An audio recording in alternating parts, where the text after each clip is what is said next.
നമസ്കാരം. ഇത് രണ്ടും എൻ്റെ മാമന്മാരാണ്. ഞങ്ങൾ ടൂർ വന്നതാണ്. പൊന്നു പറഞ്ഞ പോലെ തന്നെ ഞങ്ങളെല്ലാവരും കൂടി ഇന്നൊരു ചെറിയ ടൂറിലാണ്. പൊന്നിൻ്റെ അച്ഛനും അമ്മയൊക്കെ ഉണ്ട് ഇവിടെ. ടൂറെന്ന് പറഞ്ഞാൽ ട്രീറ്റ്മെൻറ്റിൻ്റെ ഭാഗമായിട്ടുള്ള ഒരു ടൂർ. ഞങ്ങൾക്ക് ടൂറാണ്. അച്ഛൻ്റെ അമ്മയുടെ ചികിത്സ അവിടെ നടക്കും ചെയ്യും. Silent Valley വനത്തിനുള്ളിലാണ്.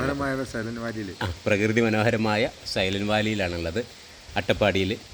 അപ്പോൾ മറ്റൊന്നുമല്ല, പൊന്നൂൻ്റെ അമ്മ, പൊന്നു പറഞ്ഞ പോലെ തന്നെ അവളുടെ മാമന്മാരാണ് ഞങ്ങൾ രണ്ടുപേരും.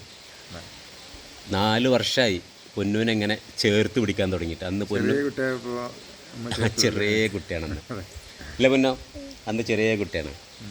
നമുക്കറിയാം, ഞങ്ങൾ ഇത്രയധികം സന്തോഷിക്കാൻ കാരണം ഞങ്ങൾ പൊന്നൂനെ ഇങ്ങനെ ചേർത്ത് പിടിക്കുന്ന സമയത്ത് ഭയങ്കര സങ്കടത്തിലായിരുന്നു. പൊന്നും അവരുടെ അമ്മയും ഞങ്ങളൊക്കെ. അതിൽ നിന്നും ഒരു 4 വർഷം പിന്നിടുമ്പോൾ ഇന്ന് സന്തോഷിക്കാൻ ഒരുപാട് വകകളുണ്ട്, അല്ലേ നാസറേ? ആ 4 വർഷം മുന്നേ കാണുമ്പോൾ പൊന്നായിരുന്നു. പൊന്നിൻ്റെ അമ്മൻ്റെ കാര്യങ്ങളൊക്കെ ചെയ്തു കൊടുത്തിരുന്നത്. അന്ന് ചെറിയ കുട്ടിയാണ്. പക്ഷേ ഇന്നിപ്പോൾ അമ്മ വളരെ നല്ല രീതിയിൽ മോളെ നോക്കുന്നുണ്ട്, അല്ലേ? ആ ഒരു ആരോഗ്യത്തിലേക്ക് അമ്മ എത്തി. പറഞ്ഞുകൊണ്ടിരുന്ന ഇതാണ്, ക്യാൻസർ എന്ന മാരക രോഗം 4th സ്റ്റേജിലാണ് പൊന്നിൻ്റെ അമ്മനെ പിടികൂടിയത്.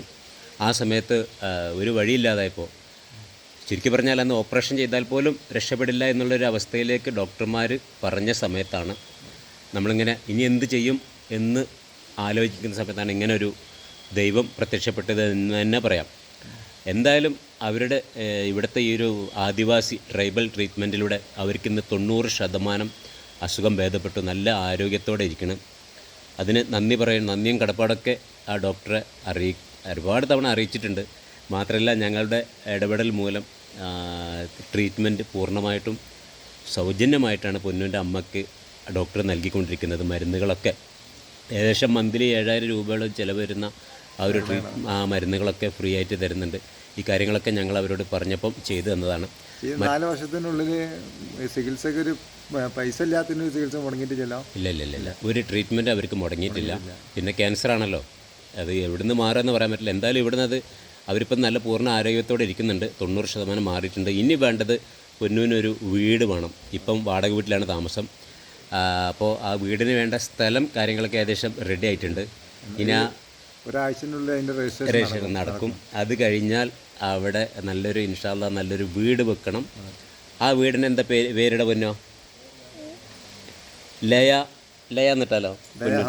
ലയ ഹൗസ് എന്നോ പൊന്നു ഹൗസ് എന്നോ? ലയ ഹൗസ്, ഓക്കെ, അങ്ങനെ ഇടാം. അപ്പോൾ ആ വീട് നിർമ്മാണത്തിനും എല്ലാവരുടെയൊക്കെ സഹായവും സഹകരണമൊക്കെ വേണം.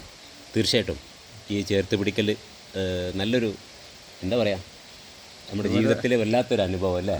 ഇതുപോലത്തെ ഒരു മനസ്സുഖം കിട്ടണമെങ്കിൽ ഇതുപോലത്തെ പ്രവൃത്തികളിലൊക്കെ ഏർപ്പെടണമെന്ന്. ഓക്കെ, നന്ദി, നമസ്കാരം.